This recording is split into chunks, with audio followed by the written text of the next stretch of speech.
We went from $0 to $1 million of revenue in around 1 year and 1 year and a half in between.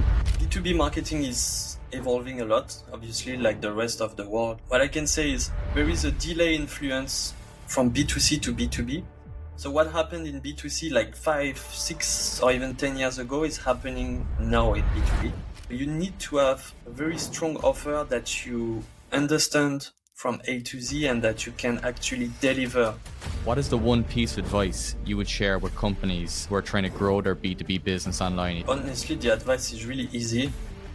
It's B2B buyer, they expect to find information online. They expect to have answers to all their questions by just doing a research online. So as a B2B company, if you don't provide this, you will not fit in their buying journey. How do you prove that you are not a commodity? How do you prove that your solution is different? A lot of people have different answers to this question. My answer is... Welcome to the 1% Insight. Today, I'm joined by Pierre, one of the most active and influential voices in B2B marketing right now. Pierre's B2B content is helping hundreds of thousands of B2B marketers with their strategies every single day. Pierre has been in the marketing industry for over 8 years and brings a wealth of experience from advising the EU in 5 different countries to bootstrapping a 7-figure revenue business. Now Pierre is helping thousands of B2B marketers with his frameworks and guides, along with being a world-class fractional CMO. Welcome to the 1% Insight, Pierre. Hi, thanks for the invitation, Jack. It's nice to be here with you on your podcast. So let's go back to how it all started, Pierre, and how your journey in marketing began. Long time ago. Actually, I studied marketing. I have a master's degree in economics and marketing. So it was in 2014. And then after that, I went to work for the French Ministry of Foreign Affairs. I did marketing there, but it looks more like communication. But you also have to apply the same concepts.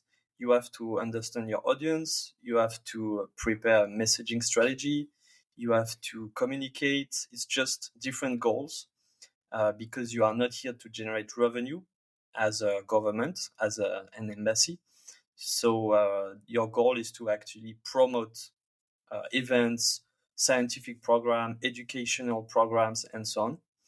So I learned a lot about marketing and communication on the long-term communication, and I keep this with me until now. After that, I was working for a communication agency as an associate director, like old school web agency. We are doing websites, communication plan, and so on. I also advised the European Union, as you say, on communication in 5 countries in Southeast Asia. So Thailand, Vietnam, Singapore, Malaysia, and Philippines. So here I had to adapt different communication campaigns to the style and to the culture of each country. So this was very interesting as well. And because, by the way, I'm in Thailand, I live in Thailand. I've been here for 8 years now. And after that, I did some freelancing in Thailand. I was a marketing freelancer. I was mainly helping B2B and also B2C companies to install their funnel marketing, because back then it was all about funnel marketing, automations and so on. But the market evolved. This doesn't work so much anymore. And I co-founded with a partner a marketing agency in 2021. We went from 0 to $1 million of revenue in around 1 year and a half. We were doing go-to-market, so helping startups go from 0 to 1, so find their product market fit. We can talk about that again after. And we were also helping big corporations to launch their own startups, because when the big corporation is too big, it's hard for them to innovate. So instead, they try to launch their own startups.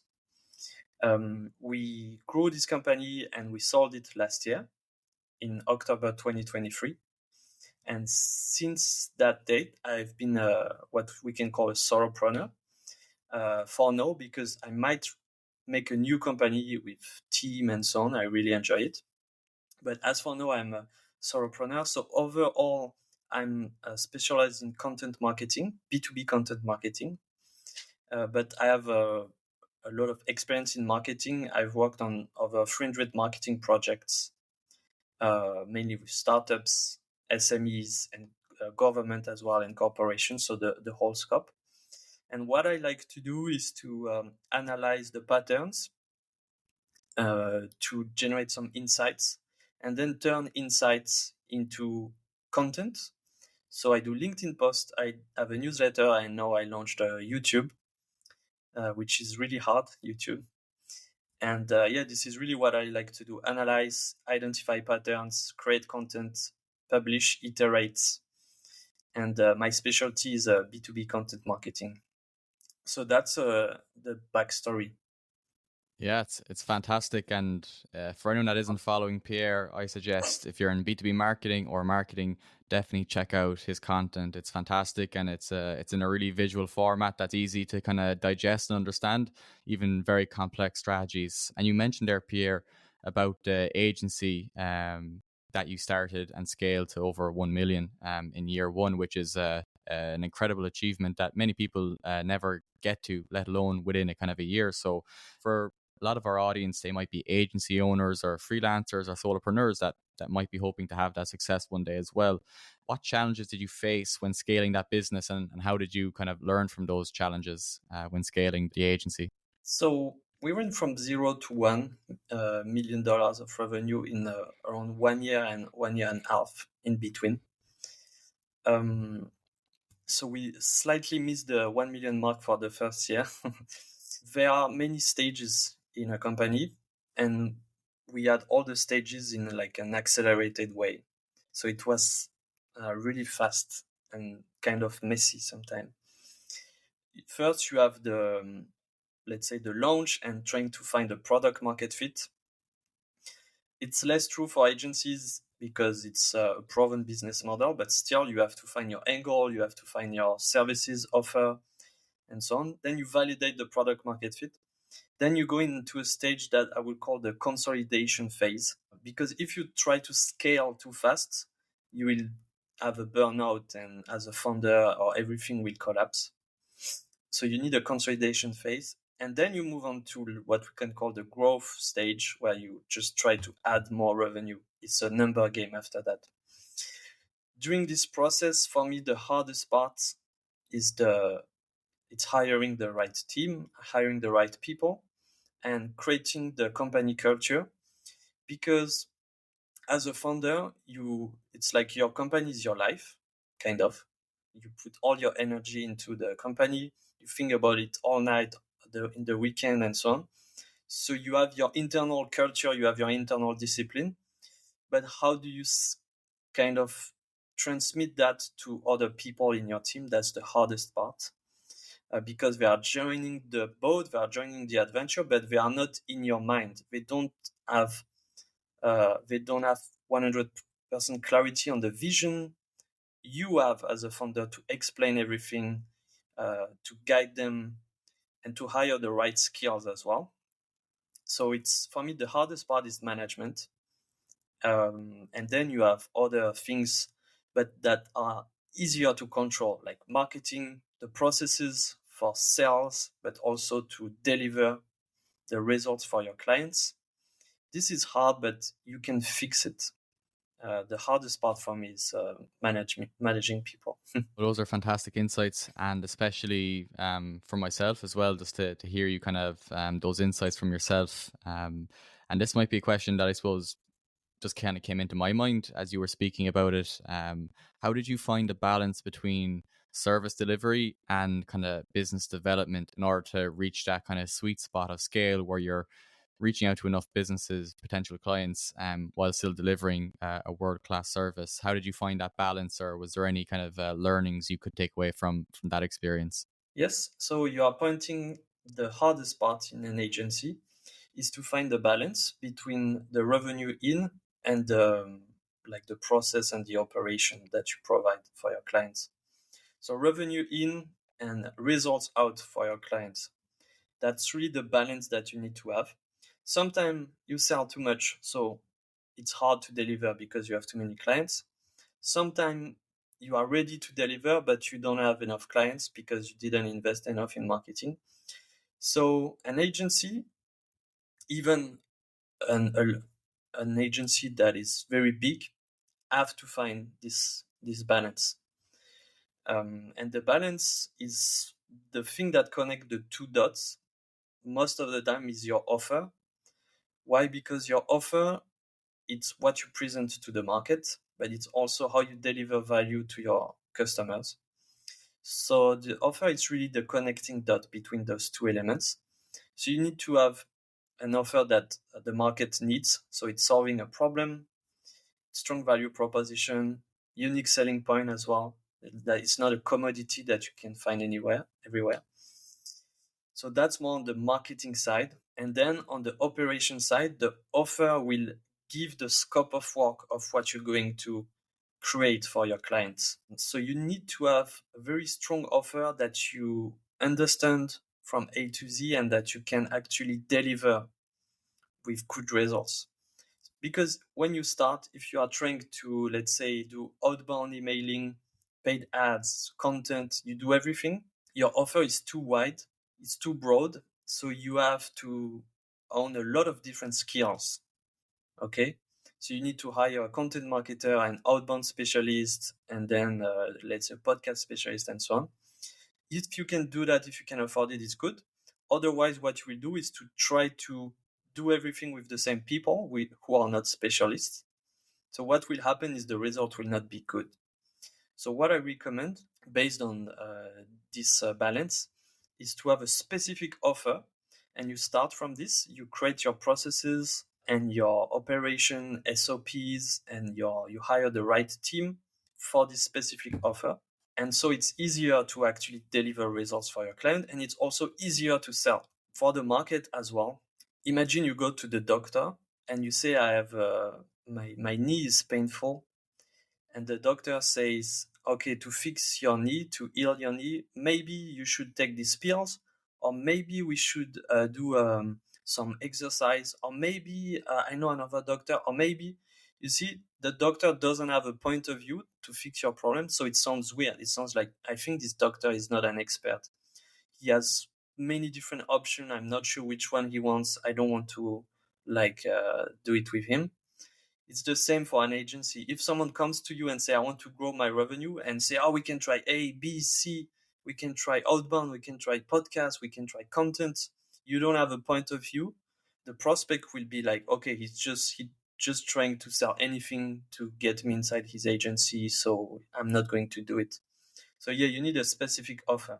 That's a brilliant piece of advice. Before we get on to kind of what you're doing now and everything around the B2B content marketing, would there be any kind of like final piece of advice for aspiring agency owners, mainly in a service-based B2B environment, on what they could do to have success in the future? Or is there any kind of guiding principles that you have found worked well in your journey of scaling that agency? The biggest mistake that I see with agency owners, it's simply not doing case studies.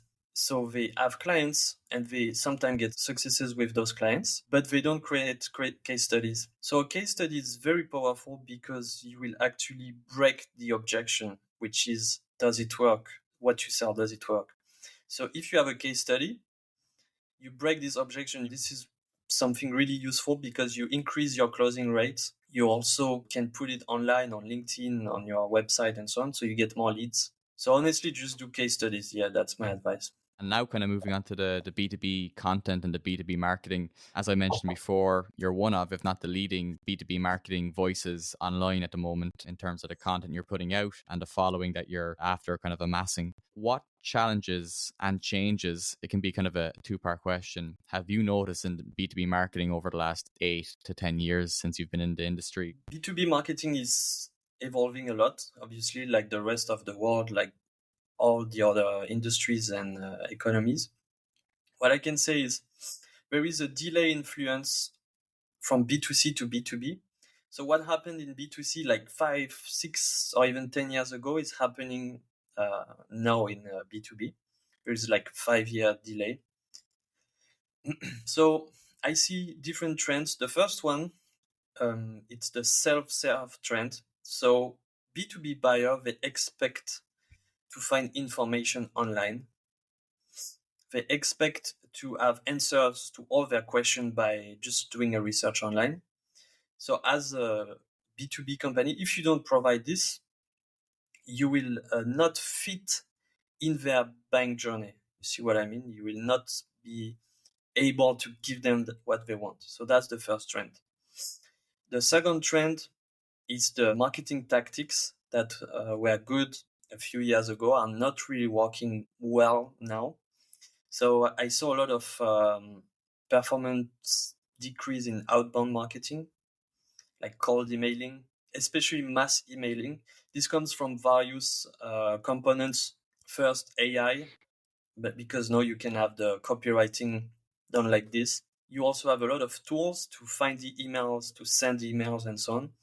So basically, the entry barriers to create a cold emailing campaign has drastically decreased. It's really easy to do a cold emailing campaign now. For paid ads, the CPM, they are going up as well. So you see, you always have to reinvent your B2B marketing playbook.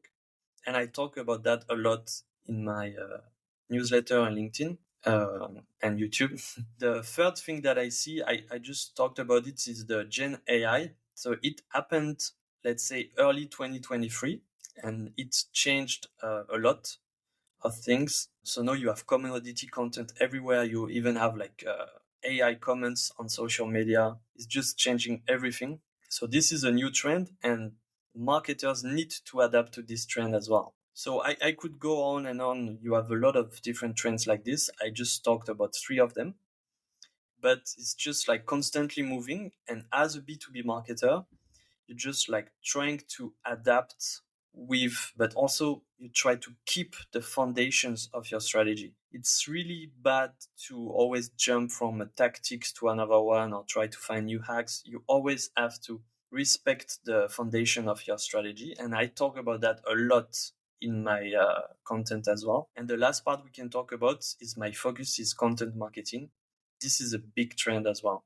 For a lot of B2B companies or B2B marketers that might be listening to this, what 1% differences have, you made over the years to kind of keep ahead of these? We won't call them trends, but to keep reinventing the B2B marketing playbook? So 1%, the big thing you need to do is to avoid being a commodity.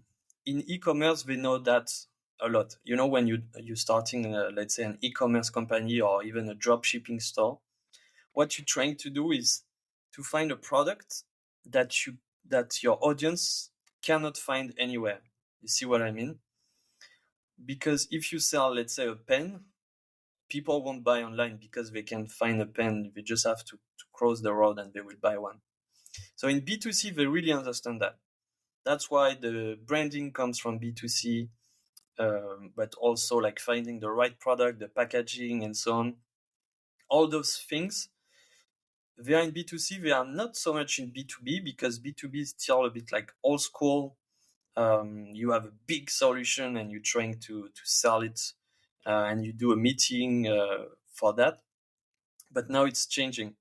So the first thing is you need to stand out. You don't need to be better. You need to have like a unique solution that can solve a problem. That's the starting point. The problem is, how do you prove that? How do you prove that you are not a commodity? How do you prove that your solution is different? A lot of people have different answers to this question. My answer is with content. Why? Because content will help you to first, I talked about the case study, to look into your company, but also your target audience. You have a lot of different insights that you can reuse. This is your source of insights. You will use it to actually create content and push it to your target market. It's very good, and I don't know if it fits your 1%. You actually have a lot of insights that you can get, and you can repurpose them into marketing materials. So a lot of people see content as something that you have to do quickly is just like a bunch of text and images. But for me, it's really the core of marketing. And then I can explain where to publish, how to distribute, and the process to do that. But this is really the main thing. Content is really a superpower right now. That would be fantastic to kind of go into more detail about the kind of that you're seeing performing well right now. That was kind of leading me on to my next question in terms of what are you seeing performing really well right now for B2B marketing in 2024, and maybe your anticipation of where it's going in terms of the content strategy, and how B2B businesses can kind of utilize content marketing to their advantage in 2024 and beyond. To install a B2B content strategy, you need to respect a methodology, let's say. So first, you need to understand your audience, find their problem, and really understand this problem. You need to know why they buy, so their pain points, but also their motivations. You need to understand how they buy, like what steps they go through, what buying stages they go through in order to buy. And last point, you need to understand what they need to see to buy. Okay, when you buy a cookie, you don't need a lot of insights to buy. You just need to know the flavor of the cookie and the price. That's enough.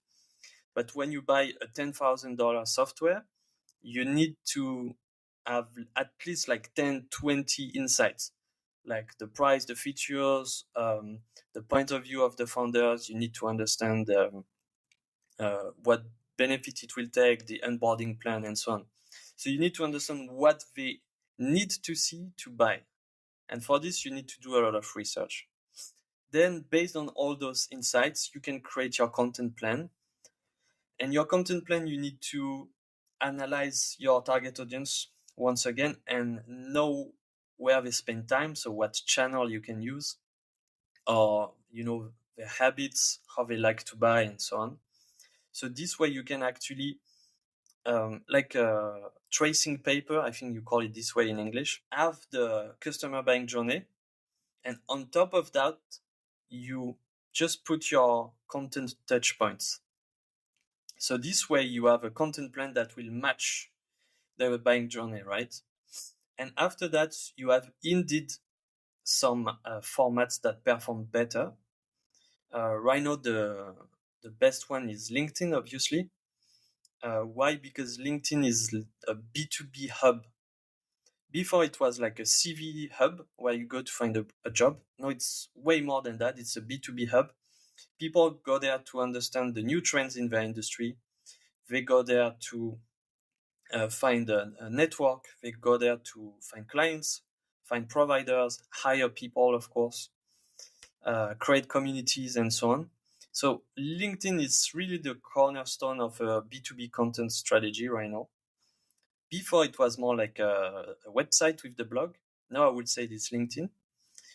But you should not only post on LinkedIn. Otherwise, you will have an imbalance.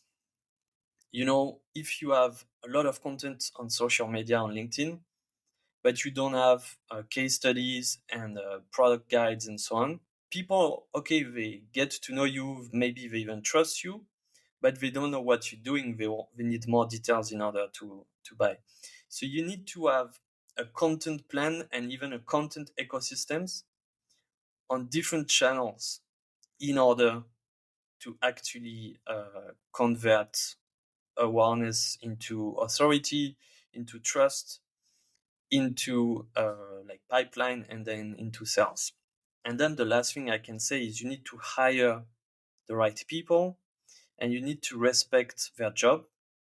So you need to hire copywriters, video editors, and designers. And when I say respect their job is don't say to the copywriter, how can you write unlock your growth or elevate your business. Don't go to the designer and say, can you put the logo bigger? And don't go to the video editor and say, I think we should do this shot because the CEO said, no.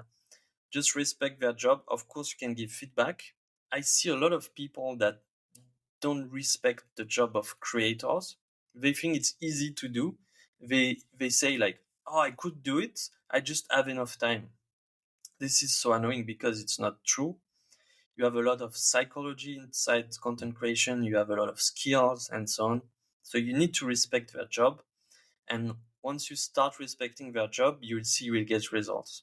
An interesting point that you mentioned around LinkedIn. Is there any other platforms that you're seeing right now in terms of social media platforms that's kind of complementing the social media marketing strategy of that overall B2B marketing strategy that are working well for B2B brands right now? So let's not only talk about social media, but the different platforms. You you need to have what I call an ecosystem. It's not really about the channel itself. It's more about having an ecosystem where they kind of see you and understand your narrative across different formats. And the best ones, I can actually rank them honestly. The first one is LinkedIn. The second one, in my opinion, is Substack. The third one is YouTube. Fourth one is a podcast that you publish everywhere on Spotify, Apple, and so on. And then the fifth one you can add, depending on your business, like Instagram or TikTok, but TikTok is hard. So if you have an horizontal B2B SaaS, horizontal meaning that any team can use it, like Slack, for example, whether you're in finance or marketing, you can use Slack, it's horizontal. You can use Instagram ads, even Facebook ads. But if you are selling only for a finance team, maybe with paid ads, yeah, with some targeting, but it's not easy to find on Instagram and TikTok. So yeah, this is my list. And right now I'm focusing on Substack and YouTube. My goal is really to grow those two channels. Substack really kind of took off over the last kind of year or 2 years in terms of people using it as a platform. So it's going to be really exciting to see where that goes. My last question for Yeah. you, Pierre, what is the one piece of advice you would share with companies who are trying to grow their B2B business online? Honestly, the advice is really easy. It's always start from your customers.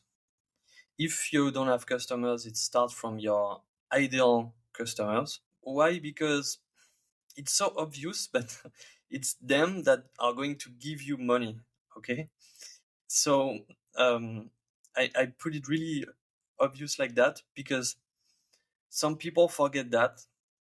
They create a solution, a product or a service, and then they try to find people to buy their stuff. This is just like they do it backward. You see what I mean? It's the opposite. You look for a problem and you understand this problem. Then you create a solution. Let's call it an MVP or MVS, minimum viable solution. Then you show it back to them and they say, oh yeah, that's good, but maybe you can fix it. So you go back and improve the solution and go back to them again. And doing business is simply just doing this loop over and over and over and over again. I say simply, but it's not simple. In the essence, it's simple, but when you actually do it, it's harder. But this cycle, it's so important. Entrepreneurship has always been like that. I don't know, but I think 5,000 years or even 10,000 years ago, there was like an ancestor of entrepreneurship. It's people that they were trying to fix problems in a village or something like that. They were not like inventing solutions and then trying to find problems to fit this solution. You see, when you put it this way, it's so obvious. But right now, I don't know why. Maybe it's because of internet, because of all the tools and hacks. A lot of people tend to forget that. So they end up like raising funds, creating a solution for like 2 years, and then they try to release it, and no one wants it because it doesn't solve any problem. So yeah, try to solve. Don't try to solve a market problem. That's a great piece of advice and something I think everyone can benefit from to kind of bring it all back and they can kind of go from there. Pierre, I'd like to thank you so much for being on the 1% Insight today. And thank you for sharing your 1% insights with our audience. Where can our listeners find you and maybe tell them a little bit about what you're doing and how they can subscribe to the various channels that you have? So go to YouTube first. And my name is Pierre, the typical French name, and Herubel, Herubel, and you type this on any platform. Normally you find me. Maybe not on MySpace or something like that. But on Substack, it's Test, Iterate, Scale. On YouTube, it's Pierre Herubel. LinkedIn, and I have a website as well, where you can find my B2B content marketing course, where I teach my 5-step system. Pierre, thank you once again.